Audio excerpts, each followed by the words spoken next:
Welcome to bankers reasoning channel. आज हम puzzle number 47 solve करेंगे।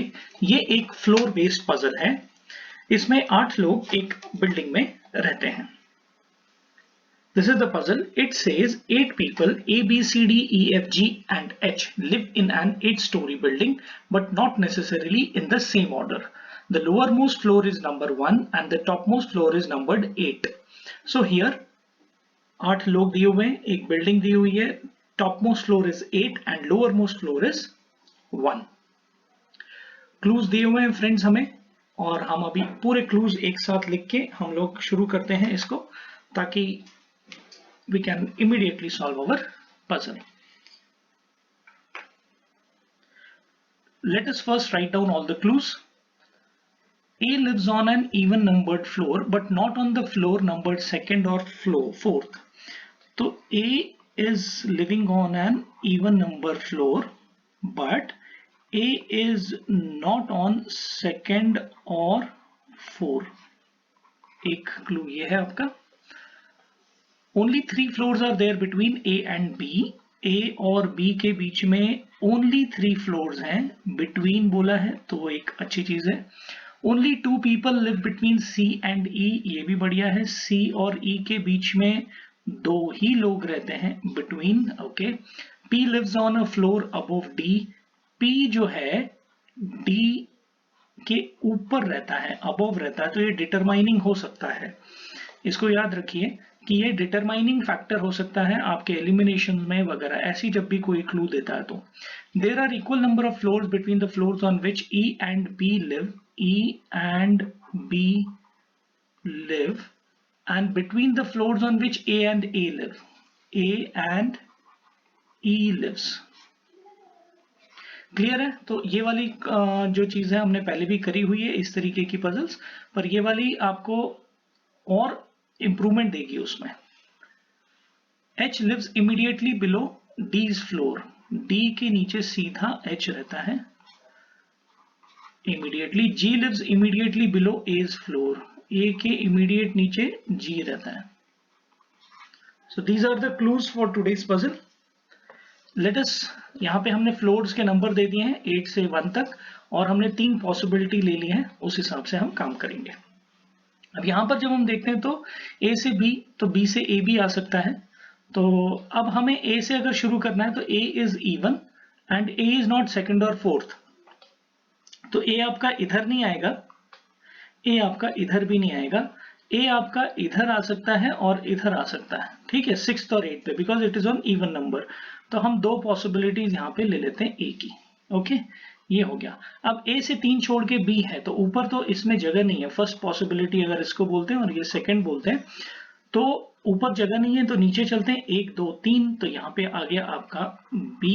यहाँ पर भी 1 2 3, तो यहाँ पे आ गया आपका B। ये पॉसिबिलिटी भी आपकी गई, ओके।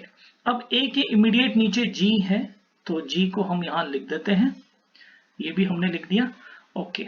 उसके बाद आप देखिए DH है, DH की 2 जगह यहाँ है, अभी भी है, ओके। यहाँ क्या कह रहा है, E और B के बीच में जितने लोग हैं उतने ही A और E के बीच में, तो इस तरीके का कुछ है ये। एक जो भी होगा वो E इधर आएगा और फिर उसके तो E बीच में आएगा।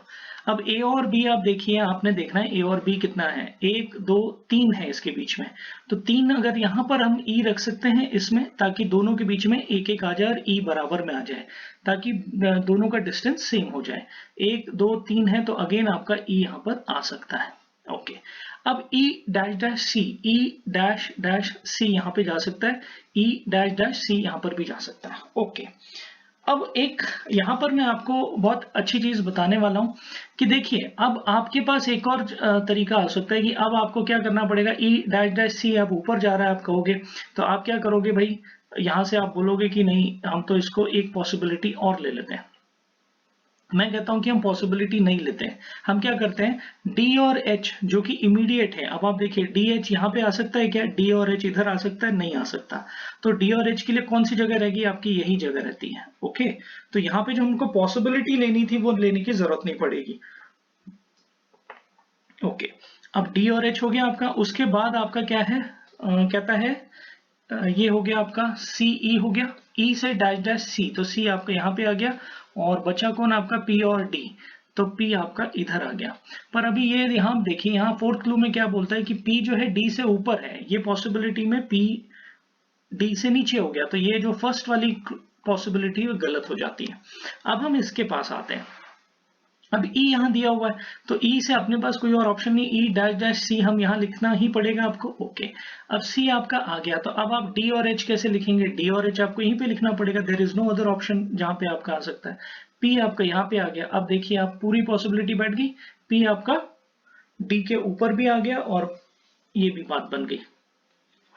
तो कभी भी आपको आज की लर्निंग, ये वाली जो हमारी पॉसिबिलिटी है बिल्कुल सही है और इसको हम कर सकते हैं। तो आज की लर्निंग में क्या हम सीख सकते हैं फ्रेंड्स, कि नंबर 1, पहले तो आपने डेफिनेट क्लू को ले लिया, डेफिनेट क्लू जैसे इवन वाला है वो हमने ले लिया और 2 पॉसिबिलिटी बनाई।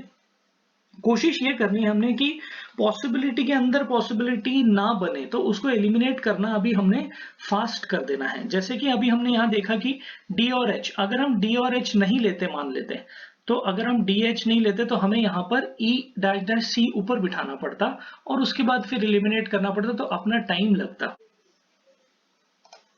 ठीक है, तो इस तरीके से आपको लर्निंग में क्या है कि पहले हमने डेफिनेट क्लू लेना है, डेफिनेट जो भी क्लू हमारा होगा वो हमने लेना है।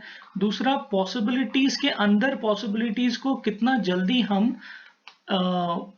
कैंसल आउट कर सकते हैं, पॉसिबिलिटी को कैंसल आउट करने की कोशिश करनी है ताकि हमारा टाइम बचे। अगर हमारा टाइम नहीं बचेगा तो फिर we won't be able to solve our paper in 20 minutes. तो इसीलिए बहुत जरूरी है कि अब आप धीरे धीरे, अगर आप पजल नंबर 1 से देख रहे होंगे तो आपको क्लियर होगा कि पजल नंबर 47 तक आते आते आपकी ग्रोथ जो है वो कैसे हुई है, कि हमने 3 पॉसिबिलिटी 4 पॉसिबिलिटी लेके अब हम कम पॉसिबिलिटी में काम बना रहे हैं। अब हम पॉसिबिलिटीज को भी नहीं ले रहे हैं और इमीडिएट उनको एलिमिनेट कर रहे हैं। तो ये आपको सीखने मिलेगा। Please watch series, puzzle series, और उसमें आप हर एक वीडियो सीरियल नंबर 1 से देखिए, आपको जरूर उसमें आपकी ग्रोथ होगी। Let us now go to question and answers. P lives on which floor? P lives on which floor?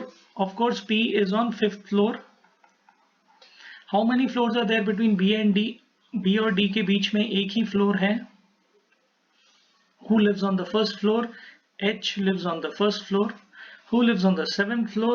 G lives on the 7th floor. Which of the following statements are true? A lives on the 6th floor. No. D lives on the topmost floor. There are 2 people between P and C. H lives just above A. C lives on the 3rd floor. ये एक सही है।